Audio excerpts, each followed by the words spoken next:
બજારમાં સ્વીપ હેઠળ રંગલો રંગલીએ ભવાઈ ભજવી મતદારોને મતદાન કરવા પ્રેરિત કર્યા। દાહોદ લોકસભા સામાન્ય ચૂંટણીને ધ્યાને રાખી સમગ્ર જિલ્લામાં દરેક મતદાર અવશ્ય મતદાન કરી લોકતંત્રના મહાપર્વમાં પોતાની ભાગીદારી નોંધાવી દાહોદ જિલ્લામાં 100% મતદાન થાય એ હેતુથી જિલ્લા વહીવટીતંત્ર જિલ્લા ચૂંટણી અધિકારી યોગેશ નિરગુડેના માર્ગદર્શન હેઠળ અનેક પ્રયાસો કરી રહ્યો છે।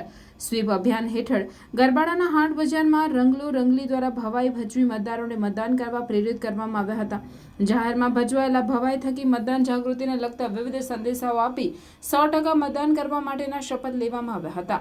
ઉલ્લેખનીય છે કે બજારમાં આજુબાજુ તેમજ દૂર દૂરથી મોટાભાગના લોકો ખરીદી કરવા આવતા હોવાથી ત્યાં લોકોની હાજરી ઘણી હોય છે, જ્યાં મતદાન જાગૃતિનો કાર્યક્રમ કરવાથી ઘણા લોકો સુધી આ સંદેશો પહોંચાડી શકાય તેવા ઉદ્દેશ્યથી આ કાર્યક્રમ કરવામાં આવ્યો હતો। પ્રાર્થના સંદેશ ન્યૂઝની તમામ લેટેસ્ટ અપડેટ્સ માટે ચેનલને હમણાં જ લાઈક, શેર અને સબસ્ક્રાઇબ કરો।